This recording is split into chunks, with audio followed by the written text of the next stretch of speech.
तर नमस्कार मित्रांनो, एका नवीन ब्लॉगमध्ये तुमचं स्वागत आहे. तर जर तुम्ही मुंबईला राहत असाल आणि मुंबई पुणे या ठिकाणावरून जर तुम्हाला ट्रॅकिंगसाठी यायचं असेल, शांत अशा ठिकाणी फिरायचं असेल, तर तुम्हाला यायचं आहे लोणावळ्यामध्ये.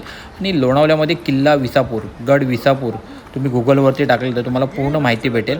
आणि कारण या किल्ल्यामध्ये ना तुम्ही बघायला गेलात तर सहज जी वाट आहे ज्या किल्ल्याच्या वरती तुम्हाला अर्ध्या ते 1 तासामध्ये वरती पोहोचवते. जर तुम्हाला यायचं असेल तर स्वतःच्या गाडीने येऊ शकता आणि लोणावळा स्टेशनला उतरलात तर तुम्हाला टॅक्सी किंवा शेअरिंग रिक्षा मिळतात. त्याच्यातून तुम्ही लोणावळा पासून येऊ शकता, किल्ले विसापूर विचारू शकता आणि सहज तुम्हाला कोणीही सोडेल. जर आल्याच्यानंतर तुम्हाला किल्ल्याच्या वरती चढायला 1 तासामध्ये तुम्ही सहज किल्ल्याचा प्रवास वरती चढताय आणि किल्ल्याचा आनंद लुटू शकता.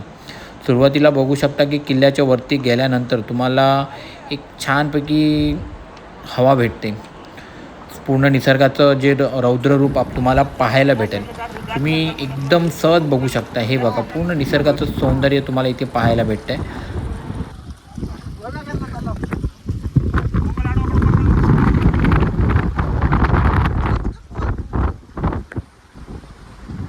नाही एवढा वळत आहे भावा तुला 70 रुपयाला एवढा उंचवरून काय सगळा लोहागड विसापूर फोर्ट आ रे डुम्मस पेरू रे मोठा मोठा इकडे जाऊ ठीक आहे. गडावरती तुम्हाला फूड आणायची गरज नाही. जर तुम्ही पॅकेज फूड आणलात किंवा फ्रूट आणलात तरी चालेल. जर तुम्हाला पॅकेज फूड आणायचे असेल तर तुम्हाला त्याची थैली जी आहे ती तुमच्या बॅगमध्येच ठेवायची आहे, कारण कचरा करू नका. ओके. आणि त्याच्यानंतर तुम्हाला जर संपूर्ण गड फिरायचं असेल तर तुम्ही सहज तुम्हाला गडामध्ये ना छानपैकी तुम्हाला एक तळे भेटतात, यानी की पाण्याची कुंडलं आहेत. आणि त्यानंतर तुम्हाला निसर्गामध्ये भेटणारी सर्वात जबरदस्त सीन म्हणजे हा वरती जी हवा आहे ना ती एकदम खूप थंड आहे आणि गार आहे. त्यामुळे जे हवेचा प्रवाह खूप मोठा आहे. त्याच्यानंतर तुम्हाला पाण्याच्या याच्यामध्ये सुद्धा पाहायला भेटेल.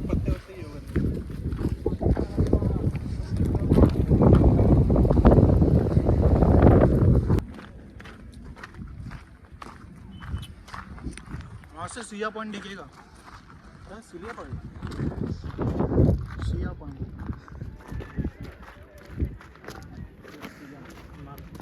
हाँ पे सीलिया पॉइंट में तो ऐसे ही बना हुआ लगता है.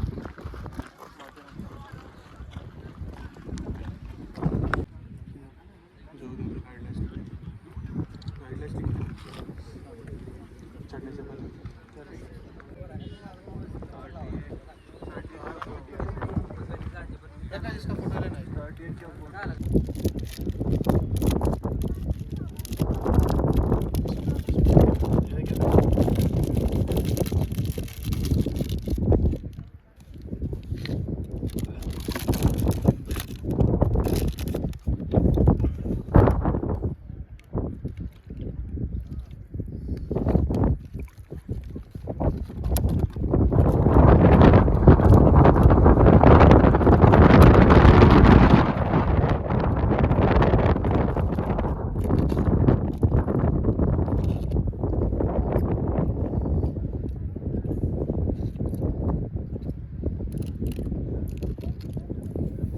हाईली रिकमेंडेड पाण्याची कसं